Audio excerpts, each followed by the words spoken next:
নমস্কার, কেমন আছো সবাই? এই যে বেরিয়ে পড়েছি, চলে আসলাম আমরা ঘুরতে। বিছানায় বেশি সময় না থেকে গড়াগড়ি দিয়ে উঠে পড়ো তো। উঠে দেখো বাইরে সূর্যি মামা গুড মর্নিং জানাচ্ছে। এই চলে আসলাম বাইরে, বাবু সোনা আর আমি দলবদ্ধভাবে একটু ঘোরাঘুরি করতে। তা ভাগ্যিস ফোনটা সাথে এনেছিলাম, না হলে তো এগুলো ক্যাপচার করতে পারতাম না, সবার সাথে শেয়ার করতে পারতাম না। এত সুন্দর মুহূর্ত, চারিদিকে পাখির কলকাকলি, তারপরে ধান ক্ষেত, তারপরে এই যে কি সুন্দর এই যে সবজি হয়ে রয়েছে, এগুলো আসলে মনোমুগ্ধকর একদম। আমার তো দারুণ সুন্দর লেগেছে আর মনটা ছুঁয়ে যাচ্ছে একদম। আর সবার সাথে শেয়ার করতে পারছি, সেটাও আসলে কম বড় পাওয়া না। আর এই যে কি সুন্দর সুন্দর সুন্দরীরা বসে আছে, সিমের ফুল, তারপরে এই যে এটা কি বলে, পোল্লার ফুল বলে, আবার অন্য নামও আছে। ওর ভিতরে এই যে পোকাগুলো ঘুরে বেড়াচ্ছে, এগুলো আসলে এত সুন্দর। এদেরকে যদি আমি না তুলতে পারতাম তাহলে মনে হয় আমার জন্য অনেক কিছু কম থেকে যেত। আর এই যে চারিদিকের পরিবেশটা অপূর্ব সুন্দর, বর্ষাকালে এই জায়গাটা না এত সুন্দর ছিল, সেটা আসলে বলে বোঝানো যাবে না। দেখলে মনে হতো একদম কক্সবাজার সমুদ্র সৈকতের মতো দেখা যেত।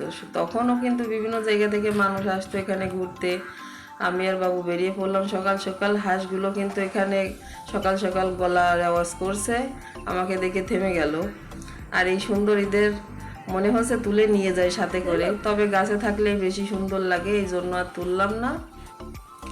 এটা দেখে কি কারো ছোটবেলার কথা মনে পড়ে? ছোটবেলায় কত এটা নিয়ে খেলা করেছি। এই যে এটা দিয়ে আমরা এরকম বল তৈরি করতাম। বাবুও বলল, দেখি মামনি আমি একটু তৈরি করি। তা বললাম করো, এইটাই তো শৈশব, এইটাই ছেলেবেলা, এইটাই আছে মজার সময়, এটা নষ্ট করলে চলবে না। তারপরে হাঁটতে হাঁটতে চলে আসলাম আমাদের জমিতে, দেখলাম একখান কলা হয়েছে। আর আর বেশি দেরি করবো না, দেখি বাড়ির দিকে যাই। বাড়ির দিকে তো আরও কাজ আছে। সকালে তো ডিউটি থাকে আমাদের মহিলাদের, সে ডিউটি তো করতেই হবে। হাঁটতে হাঁটতে এবার বাড়ির দিকে রওনা হচ্ছি। রওনা হতে হতে রাস্তার পাশে দেখি কি সুন্দর একটা ফুল তুলে নিলাম। তারপর এবার পূজার জন্য ফুল তুলতে আসলাম। তুলে এই যে এতগুলো ফুল তুললাম পূজার জন্য।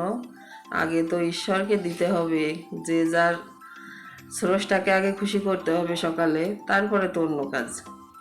তাই সকাল সকাল ফুলগুলো তুলে নিয়ে এসে এবার ঈশ্বরের কাছে এগুলো সমাপন করব, করে তারপরে অন্য ডিউটিতে চলে যাব।